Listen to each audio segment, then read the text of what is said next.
शवारमे वाली दुकानों पर, जूस वाली दुकानों पर मुसलसल फायरिंग हुई है और उधर 3 बंदों को जख्मी किया गया। वो जूस वाली दुकान से जूस लेने के लिए गया था, पैसे मांगे और मैंने उन पर फायरिंग कर दी।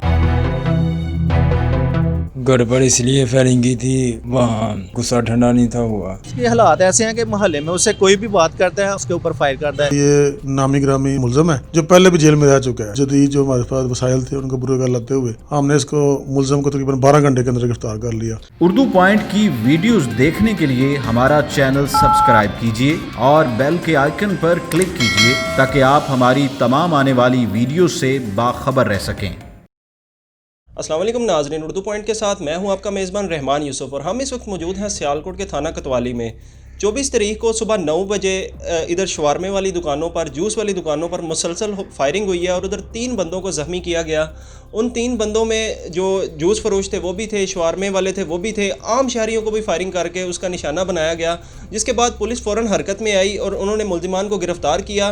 SHO कोतवाली मियाँ रज़ाक साहब हमारे साथ मौजूद हैं। आज हम उनसे जानने की कोशिश करेंगे कि ये सारा वाक़या कैसे हुआ है। ये 24/10/2020 को तकरीबन 9 बजे दिन हमें इत्तला मसूल हुई कि रेलवे रोड पे फायरिंग हुई है और इसमें 3 बंदे जख्मी हुए हैं। फौरी तौर मौके पहुंचे हैं, वहाँ जूस की दुकान थी। इसमें जब हमने CCTV फुटेज देखी तो इसमें हमने मुलजम जो उस्मान और शामू है इसको हमने ट्रेस किया। तो इसके बारे में मज़ीद जब करने पर पता चला कि ये नामी ग्रामी मशहूर बदनाम ज़माना मुलजम है जो पहले भी जेल में रह चुका है।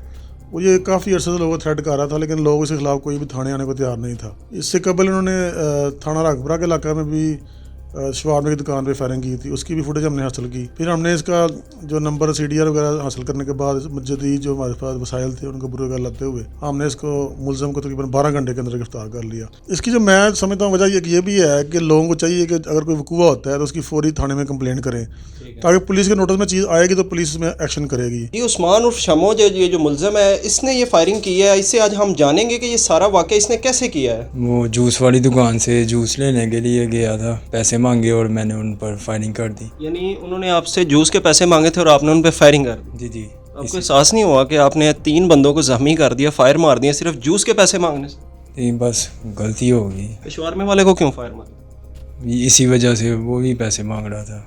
जो बंदा आपसे पैसे मांगेगा आप उसको फायर मार दोगे चीज़ खाने के बाद? बस ऐसे ही।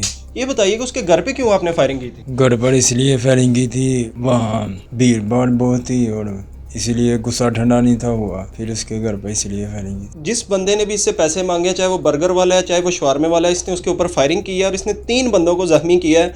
उसके बाद उनके घर में जाके इसने मुसलसल फायरिंग की है। इसको कोतवाली पुलिस ने इस वक्त गिरफ्तार कर लिया है और इसके ऊपर पर्चा भी दर्ज हो चुका है। मजीद इसकी जो इंक्वायरी जो है वो जारी है। मुकदमे के मदई भी हमारे साथ मौजूद है, उनसे जानते हैं कि ये सारा वाक़या कैसे हुआ। जी आगाह कीजिए। जब ये वाक़या सुबह हुआ उस वक्त मैं अपने घर में मैं भी सोया हुआ था, मेरा नदीम छोटा भाई भी सोया हुआ था, बड़ा भाई अब्दुर्रहमान और 3 मुलाजम हमारे दुकान पे थे। जब ये फायरिंग हुई है उसी सूरत में मेरी आँख खुली है तो मैं नीचे आया हूँ, तो इसने एक मेरे भाई को, बड़े भाई को जख्मी किया टांग पे और एक लड़का इस्माइल उसके पाँव पे इसने जख्मी किया, जबकि मेरी वालदा और वालद भी नीचे उतर आए हैं सीढ़ियों से।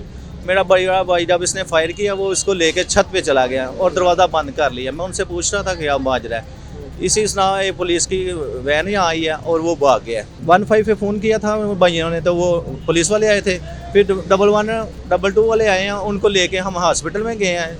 जब हॉस्पिटल में हम उनका इलाज करवा रहे थे, एक्सरे करा रहे थे, इसी नाम में हमारे एक मुलाजम ने फ़ोन किया जो इधर था, उसने नदीम के नंबर पे फ़ोन किया, उसने कहा वो दोबारा आके यहाँ फायरिंग कर रहा है।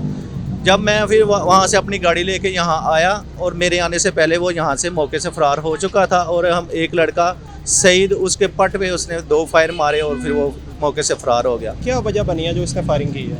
वजह ये बनी है कि जो जूस पिया उसने, जूस के हमने पैसे मांगे हैं और उसने ये फायर पैसे थे 100 रुपया जूस का और बस 100 रुपया मांगने से, जूस के पैसे मांगने से फायरिंग कर दी। उसके हालात ऐसे हैं कि मोहल्ले में उससे कोई भी बात करता है, वो अगर कोई भी बात आगे से करे उसके ऊपर फायर करता है। इससे एक पहले वाकया 6 महीने वो रह के आया, जेल में भी रह के आया, पुलिस पे भी उसने कोई फायरिंग वगैरह की है। ऐसी वारदातें करता है, मोहल्ले वाले उससे इंतहाई तंग हैं बहुत ज़्यादा। उम्मीद करते हैं कि पुलिस आइंदा भी इस तरह की कार्रवाइयाँ जारी रखेगी ताकि शहर सियालकोट अमन का गहवारा बन सके। कैमरा टीम के साथ रहमान यूसुफ, उर्दू पॉइंट, सियालकोट।